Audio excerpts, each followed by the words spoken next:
मेरे पास एक पेन है, आई हैव अ पेन। उसके पास एक पेन है, ही हैज अ पेन। मैं अपना काम कर चुका हूं, I have done my work. वह अपना काम कर चुका है, he has done his work. तुम अपना काम कर चुके हो, you have done your work. वे अपना काम कर चुके हैं, they have done their work. मेरे आने से पहले वह जा चुका था, he had left or he had gone before I came। मेरे पास एक कार थी, I had a car। तुम्हारे पास एक कार थी, you had a car। I hope अब तक आप समझ गए होंगे कि मैं बात करने वाला हूं topic of confusion, topic of doubt, has, have और हैड के यूज के बारे में।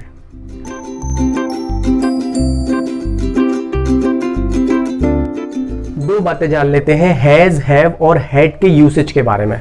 सबसे पहली बात, हैज, हैव और हैड ये तीनों ही दो सिचुएशन में यूज होते हैं। दो, पहली सिचुएशन जिसमें कुछ काम हो रहा होता है और दूसरी सिचुएशन जिसमें कुछ भी काम नहीं हो रहा होता है, यानी कि कोई भी एक्शन नहीं हो रहा होता है। पहला एग्जाम्पल मैं आपके सामने रखता हूं काम के होने का, एक्शन के होने का, जिसमें कुछ ना कुछ काम हो रहा है। एग्जाम्पल है मैं अपना काम कर चुका हूं, I have done my work. अब दूसरा एग्जाम्पल है जिसमें कुछ भी काम नहीं हो रहा है। मेरे पास एक पेन है, आई हैव अ पेन। इसमें कुछ भी काम नहीं हो रहा है। सबसे पहले बात करते हैं इनके बेसिक्स के बारे में। हैज कहां पे यूज करेंगे और हैव कहां पे यूज करेंगे। आई, वी, यू, एक से ज्यादा इंसान और एक से ज्यादा चीजों के साथ में हम यूज करेंगे सिर्फ हैव का, और इसके अलावा बाकी सभी सब्जेक्ट्स के साथ में हम यूज करेंगे हैज का। दूसरी बात, सिंगुलर के साथ में हैज और प्लूरल के साथ में हैव, उससे ज्यादा मैं आपको रिकमेंड करूंगा दो अलग अलग बातों को याद और ध्यान में रखने से अच्छा आप ये थोड़ा सा ध्यान से समझें। आई, वी, यू, एक से ज्यादा इंसान और चीजों के साथ में हैव और बाकी सभी के साथ में हैज, आपको थोड़ा इजी लगेगा।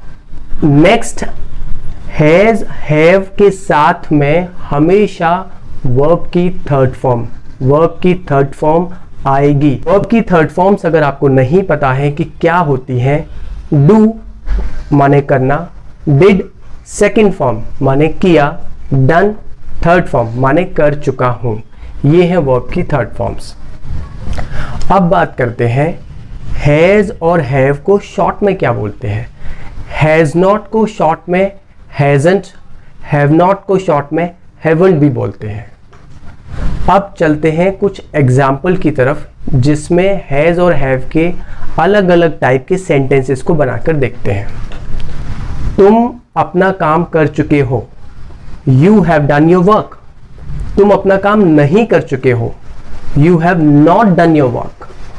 क्या तुम अपना काम कर चुके हो, have you done your work. क्या तुम अपना काम नहीं कर चुके हो, have you not done your work. तुम अपना काम क्यों कर चुके हो, why have you done your work. तुम अपना काम क्यों नहीं कर चुके हो, why have you not done your work. ये हुए हैज और हैव के सेंटेंसेस के कुछ एग्जाम्पल। अब इसी को आप सिंगुलर सब्जेक्ट के साथ में रिप्लेस कर सकते हैं। तुम अपना काम कर चुके हो की जगह पर आप लिख सकते हैं वह अपना काम कर चुका है, means he has done his work. इसके अलावा सब कुछ सेम रहेगा, सिर्फ हैज हैव की जगह पर आ जाएगा क्योंकि यहां पर सब्जेक्ट सिंगुलर है। नेक्स्ट एग्जाम्पल, वह अपना काम नहीं कर चुका है, he has not done his work. क्या वह अपना काम कर चुका है, has he done his work. वह अपना काम क्यों कर चुका है, why has he done his work. वह अपना काम क्यों नहीं कर चुका है, why has he not done his work. एक इंपॉर्टेंट बात और मैं आपको बताऊं, इनसे आपने एक बात समझी होगी कि हैज और हैव के सेंटेंसेस की पहचान क्या है। ये सेंटेंसेस एक्शन के पूरा होने का फील कराते हैं, यानी हर सेंटेंस जिसमें हैज और हैव आप देखेंगे वहां पे काम का पूरा होना आपको मिलेगा। जैसे मैं काम कर चुका हूं, तुम काम कर चुके हो, तो यहाँ पे काम का पूरा होना मिल रहा है। तो इसको शॉर्ट में आप कुछ इस तरीके से समझें कि काम का पूरा होना आपको मिलेगा, मगर काम हाल फिलहाल में ही पूरा हुआ है, यानी रिसेंटली ही पूरा हुआ है। जैसे वह खाना खा चुका है, तो अभी हाल फिलहाल में रिसेंटली ही उसने खाना खाया है। अगर आप टेंस की लैंग्वेज में बात करें तो इनको हम बोलते हैं या इनको हम यूज करते हैं प्रेजेंट परफेक्ट टेंस में। अब बात करते हैं हैड के यूसेज के बारे में। हैज, हैव और हैड के यूसेज में कुछ भी डिफरेंस नहीं है, सिर्फ प्रेजेंट और पास्ट का डिफरेंस है। हैज और हैव प्रेजेंट की सिचुएशन में यूज करते हैं जहां पे काम का पूरा होना पाया जाता है, लेकिन काम रिसेंटली ही फिनिश हुआ होता है। जैसे मैं खाना खा चुका हूं, तो मैंने रिसेंटली ही खाना खाया है, यानी प्रेजेंट में। इसी तरीके से हैड के सेंटेंसेस में सिर्फ पास्ट में काम पूरा होता है, या आप इसको इस तरीके से समझें कि पास्ट में किसी दूसरे काम के शुरू होने से पहले ही कोई पहला काम या पहले शुरू हुआ काम खत्म हो चुका होता है। जैसे मेरे आने से पहले वह जा चुका था, तो इसकी इंग्लिश होगी he had gone before I came. तो पहले कौन सा काम हुआ? मेरे आने से पहले वह जा चुका था, पहले वह गया, तो उसकी इंग्लिश आप पहले बनाएंगे। इसीलिए आपने सेंटेंस में देखा ही हैड गॉन, ये हमने पहले बनाया, फिर लास्ट में कौन सा काम हुआ, यानी बाद में कौन सा काम हुआ? मेरे आने से पहले, मैं बाद में आया, तो उसको आप लास्ट में रखेंगे। बिफोर आई केम पूरा सेंटेंस बनता है he had gone before I came, मेरे आने से पहले वह जा चुका था। आई होप अब आप इससे ये समझ पाए होंगे कि हैड के सेंटेंसेस को हम पास्ट में यूज करते हैं और हैज और हैव को हम प्रेजेंट सिचुएशन में यूज करते हैं, मगर दोनों में काम का पूरा होना मिलेगा। काम यानी एक्शन कंप्लीट होगी इसमें जरूर। अब इसके कुछ बेसिक्स को जानते हैं। हैड को किसी भी सब्जेक्ट के साथ में यूज कर सकते हैं। नंबर 2, हैज और हैव की तरह यहां पर भी वर्ब की थर्ड फॉर्म आएगी। नंबर 3, हैड नॉट को शॉर्ट में हैडंट बोलते हैं और टेंस की लैंग्वेज में इसको पास्ट परफेक्ट टेंस में यूज किया जाता है। कुछ एग्जाम्पल से इनको और बेहतर समझते हैं। मेरे आने से पहले तुम जा चुके थे, you had gone before I came. मेरे आने से पहले तुम नहीं जा चुके थे, you hadn't gone before I came. क्या मेरे आने से पहले तुम जा चुके थे? Had you gone before I came. क्या मेरे आने से पहले तुम नहीं जा चुके थे? Had you not gone before I came. या फिर क्वेश्चन सेंटेंस को आप दूसरे तरीके से भी फ्रेम कर सकते हैं। मेरे आने से पहले तुम क्यों जा चुके थे? Why had you gone before I came? मेरे आने से पहले तुम क्यों नहीं जा चुके थे? Why had you not gone before I came? तो ये हुए 4 अलग अलग सेंटेंसेस के टाइप, जिसमें आप डेली यूसेज में इन अलग अलग सेंटेंसेस के जरिए अपनी बातचीत को बढ़ाते हैं। आई होप अब आपको हैज, हैव और हैड के यूसेज क्लियरली समझ में आ गए होंगे। एक सिचुएशन और है जहां पे हम हैज, हैव और हैड यानी तीनों का ही यूज करते हैं, और उस सिचुएशन के बारे में एग्जाम्पल से समझते हैं। मेरे पास एक पेन है, आई हैव अ पेन। तुम्हारे पास एक पेन है, यू हैव अ पेन। उसके पास एक पेन है, ही हैज अ पेन। मेरे पास पेन था, आई हैड अ पेन। तुम्हारे पास पेन था, यू हैड अ पेन। उसके पास पेन था, ही हैड अ पेन। इन तीनों तरीके के सेंटेंसेस में आपने क्या समझा? आई होप आपको एक बात जरूर समझ में आई होगी कि यहाँ पे हर सेंटेंस में ये बोल रहे हैं मेरे पास, उसके पास, तुम्हारे पास। यानी हर वो सेंटेंस जहाँ पे आप इस तरीके से बात करें कि मेरे पास, उसके पास, तुम्हारे पास, तो पास की इंग्लिश सही मायने में यहाँ पे हैज, हैव और हैड रिप्लेस करता है। अब आप इन सेंटेंसेस को कुछ इस तरीके से समझ सकते हैं कि जहां भी पास की इंग्लिश आपको लिखनी पड़े वहां पे आप हैज, हैव या हैड लगाएंगे। अब बात आती है कि हैज, हैव कहां पे और हैड कहां पे, तो सेम फॉर्मूला हम यूज करेंगे जो हमने पहले समझा। हैज और हैव प्रेजेंट में और हैड पास्ट में।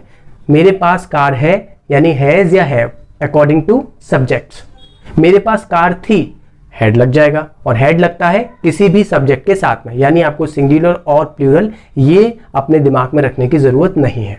अब बात करते हैं इन सेंटेंसेस के बेसिक्स के बारे में। हैज, हैव और हैड के ऐसे यूज को भी हम प्रेजेंट और पास्ट दो ही सिचुएशन में करते हैं। पहले बात करते हैं प्रेजेंट सिचुएशन में। मेरे पास एक कार है, आई हैव अ कार। मेरे पास कार नहीं है, I do not have a car. मेरे पास कार क्यों है? Why do I have car. मेरे पास कार क्यों नहीं है? Why do I not have a car. या फिर क्या मेरे पास कार है? Do I have a car? क्या मेरे पास कार नहीं है? Do I not have a car? अब हम इन सेंटेंसेस की जरा पहचान समझ लेते हैं। इन सेंटेंसेस में एक्शन नहीं होता कुछ भी, यानी कुछ भी काम नहीं होता, काम का पूरा होना नहीं मिलता, इसमें कोई भी काम नहीं हो रहा होता है। जैसे वह खाना खा चुका था, काम पूरा हुआ ना। मेरे पास कार है, कुछ भी काम नहीं हो रहा है इसमें। कॉमन एक सिचुएशन बताई जा रही है, मेरे पास कार है, तो यहाँ पे कुछ भी एक्शन नहीं हो रहा है। ये एक इसकी दूसरी पहचान है जो आप इसको समझ सकते हैं सेंटेंस को देख करके। हैज और हैव के ऐसे सेंटेंसेस में वर्ब की थर्ड फॉर्म नहीं आती है। रीजन, क्योंकि यहाँ पे काम का पूरा होना नहीं पाया जाता है। एक और बात, ऐसे सेंटेंसेस को आप टेंस की लैंग्वेज में प्रेजेंट इंडेफिनिट या प्रेजेंट सिंपल टेंस में यूज करते हैं। अब बात करते हैं पास्ट में। तो पास्ट में जैसे ही हम इन सेंटेंसेस को यूज करेंगे तो वहां पे हैड आ जाता है। बेसिक्स क्या है? हैड को किसी भी सब्जेक्ट के साथ में यूज कर सकते हैं, यानी कि आपको ये देखने की जरूरत नहीं है कि सिंगुलर के साथ में और प्लूरल के साथ में किसके साथ में क्या लगेगा। हर सब्जेक्ट के साथ में हैड लगेगा। पास्ट में हैड यानी किसी भी सब्जेक्ट के साथ में हैड ही लगने वाला है, आपको इसमें जरा भी सोचने की जरूरत नहीं है। अब बात करते हैं वर्ब की थर्ड फॉर्म। अगेन पास्ट है लेकिन यहाँ पे कुछ काम नहीं हो रहा है, तो जहां भी एक्शन नहीं होगा वहां पे हम वर्ब की थर्ड फॉर्म नहीं लगाएंगे, क्योंकि आपको वर्ब ही नहीं मिलेगी इसमें जो एक्शन को दिखा रही है। वर्ब का मतलब मेन वर्ब, इसको डिटेल में किसी और वीडियो में समझेंगे। वर्ब ही एक ऐसी इंडिकेशन होती है जो आपको बताती है कि कुछ काम हुआ या नहीं हुआ। जैसे मैं खाना खा चुका हूं, आई हैव ईटन फूड, ये ईट की थर्ड फॉर्म जो वर्ब है ये बता रही है कि काम हो रहा है। करेक्ट? तो इसी तरीके से मैंने आपको बताया कि इन सेंटेंसेस में कुछ भी काम नहीं होता है। एग्जाम्पल से समझते हैं। मेरे पास कार थी, आई हैड अ कार। मेरे पास कार नहीं थी, I did not have a car. क्या मेरे पास कार थी? Did I have a car? क्या मेरे पास कार नहीं थी? Did I not have a car? दूसरे तरीके से इस क्वेश्चन को आप ऐसे भी फ्रेम कर सकते हैं, मेरे पास कार क्यों थी? Why did I have a car? मेरे पास कार क्यों नहीं थी?